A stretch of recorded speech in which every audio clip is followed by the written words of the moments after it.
peristiwa penangkapan dan penahanan Presiden Venezuela oleh Amerika Serikat telah mengguncang kesadaran dunia internasional mengenai arti kedaulatan negara di era modern. Untuk pertama kalinya, dalam beberapa dekade terakhir, publik global dipaksa menyaksikan bagaimana seorang kepala negara aktif dapat ditangkap, dibawa keluar dari wilayahnya, dan dihadapkan pada proses hukum di negara lain.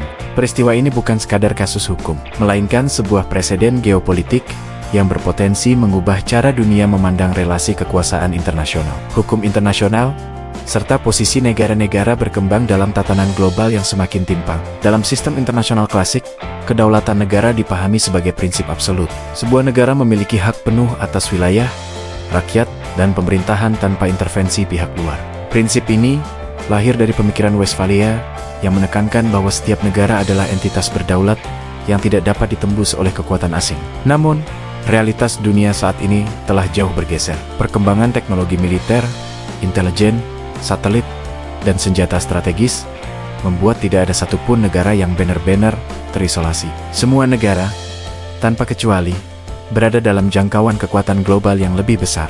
Amerika Serikat, sebagai kekuatan hegemonik dunia, berada di posisi unik dalam sistem ini. Dengan kekuatan militer, ekonomi, dan teknologi yang unggul, Amerika Serikat memosisikan diri sebagai penegak tatanan global. Dalam narasi resminya, tindakan-tindakan yang dilakukan kerap dibungkus dengan dalih penegakan hukum, perlindungan demokrasi, dan pemberantasan kejahatan lintas negara. Dalam kasus Venezuela, tuduhan narkoterorisme dan pelanggaran hukum internasional dijadikan justifikasi utama.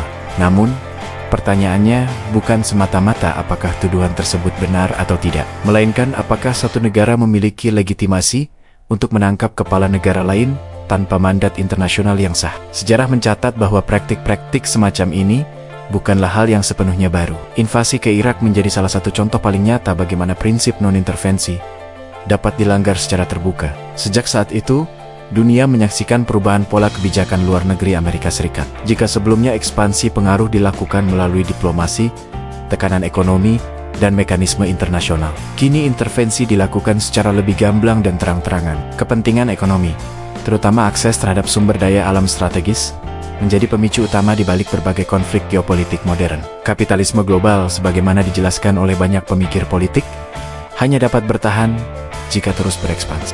Ketika ekspansi itu terhambat, baik oleh resistensi negara berkembang maupun oleh krisis internal, maka berbagai dalih baru diciptakan untuk membuka kembali akses terhadap sumber daya yang dibutuhkan.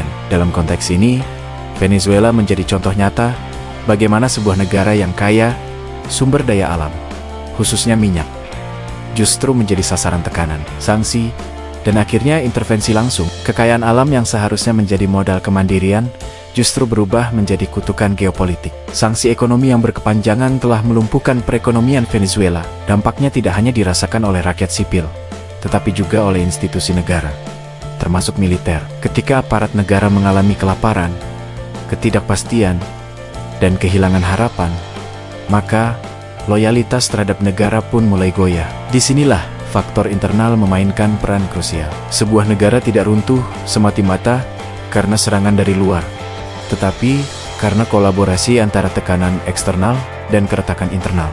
Pengkhianatan elit, kompromi diam-diam, dan kebocoran intelijen menjadi pintu masuk bagi kekuatan asing untuk menjalankan skenario mereka dengan presisi tinggi. Amerika Serikat memiliki doktrin pertahanan yang dikenal sebagai full spectrum dominance, yaitu kemampuan untuk menguasai seluruh spektrum peperangan, mulai dari darat, laut, udara, luar angkasa, hingga ranah siber. Dengan kecanggihan ini, hampir tidak ada pergerakan yang luput dari pantauan. Satelit mampu mendeteksi lokasi seseorang secara akurat, komunikasi dapat disadap, dan pergerakan militer dapat diprediksi. Dalam kondisi seperti ini, pertanyaan tentang kemana seorang kepala negara dapat bersembunyi menjadi relevan. Dunia telah berubah menjadi ruang terbuka tanpa dinding. Peristiwa Venezuela kemudian memunculkan kekhawatiran yang lebih luas, terutama bagi negara-negara berkembang seperti Indonesia.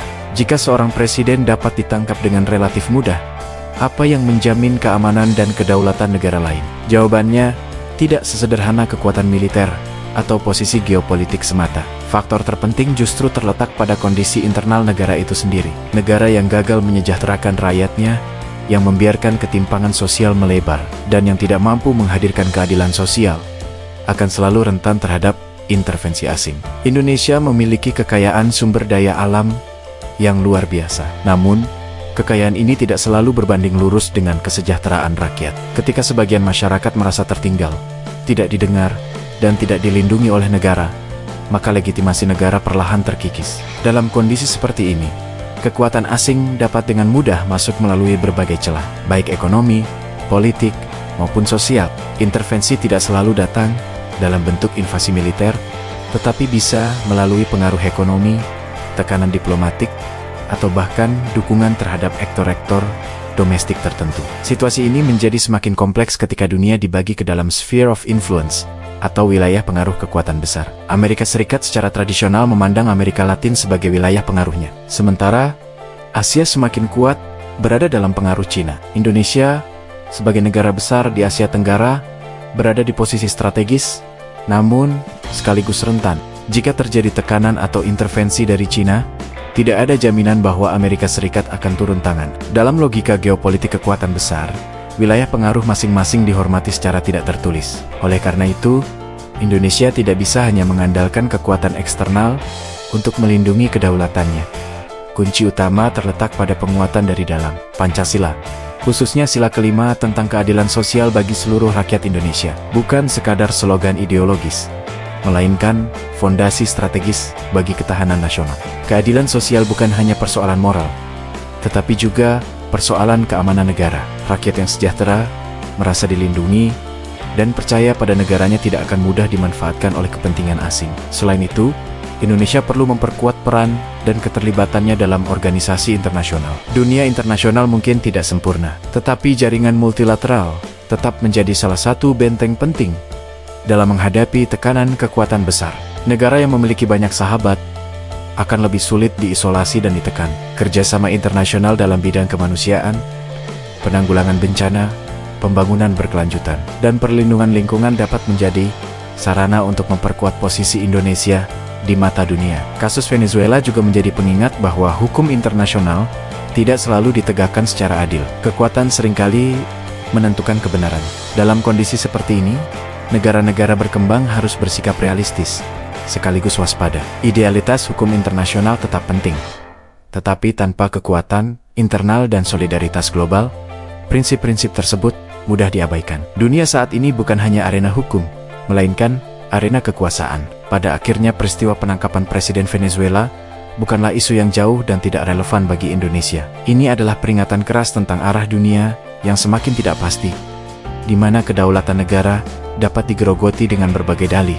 Indonesia harus belajar dari peristiwa ini, memperkuat ketahanan nasional, menjaga keadilan sosial, dan memastikan bahwa negara selalu hadir untuk rakyatnya. Karena dalam dunia yang penuh intrik geopolitik, negara yang kuat dari dalam adalah satu-satunya benteng yang benar-benar dapat diandalkan. Jika seorang presiden bisa ditangkap, maka tidak ada negara yang sepenuhnya aman. Pertanyaannya kini bukan lagi, apakah hal serupa bisa terjadi di tempat lain, melainkan, apakah kita sudah cukup siap untuk mencegahnya?